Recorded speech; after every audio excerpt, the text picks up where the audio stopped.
In the shimmering kingdom of Lunavelle, the moonlight danced on the rooftops every night. The castle stood tall, its towers tipped with silver, its gardens blooming with flowers that glowed in the dark. Princess Amara loved the night sky. She would sit on her balcony for hours, watching the stars sparkle like diamonds. One evening, her father, King Orion, told her about the Starry Crown, a magical crown that gave the wearer the wisdom of the stars. But it had been lost for 100 years. Without it, the king sighed. The kingdom's night magic is fading. Amara's heart filled with determination. I will find it, she promised. She packed a small satchel, a silver lantern, a warm cloak, and her mother's locket for courage. Her first step was to visit the Misty Glade, where the Firefly Queen lived. The air there shimmered with tiny golden lights. The Firefly Queen fluttered before Amara. The crown lies beyond the river of mirrors, she said, but beware the shadow fox. Amara bowed in thanks. At the edge of the glade, she met Leo, a brave stable boy with a wooden sword, and Mira, a talking owl with emerald eyes. I'm coming with you, said Leo, and I hooted Mira, for I know the paths of the night. They set off together, following the moonlit trail to the river of mirrors.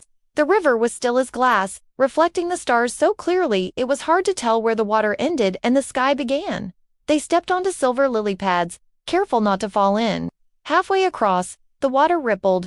From the mist stepped the shadow fox, its fur as black as midnight, its eyes glowing like coals. I guard the way, it growled.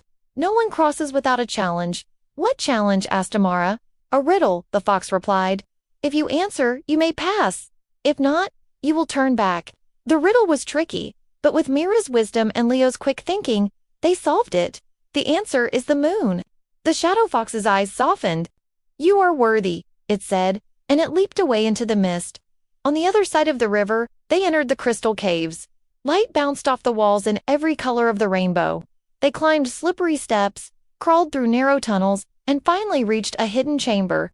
In the center stood the Starry Crown, resting on a pedestal of moonstone. Amara stepped forward, but as soon as she touched it, the cave began to shake. Run, shouted Leo. They dashed through the tunnels, the crown held tightly in Amara's arms. Outside, the moon shone brighter than ever. The crown sparkled as if greeting its home. When they returned to the castle, King Orion placed the Starry Crown on Amara's head. The stars above twinkled in patterns she could now understand. Secrets of kindness, courage, and hope. The kingdom's night magic returned, and every evening the gardens glowed again. Amara, Leo, and Mira remained the best of friends, ready for the next adventure under the starry sky. And high above, the moon smiled down on Lunavelle.